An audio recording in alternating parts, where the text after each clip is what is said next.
¡Vamos, vamos!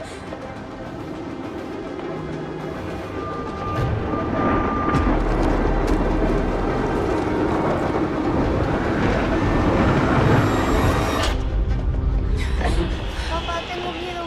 No se asusten. Este lugar es más seguro. Nos van a descontaminar, tranquilos. ¿Por qué? No pueden entrar bacterias. Listo, entren. Apollon construyó este búnker para catástrofes.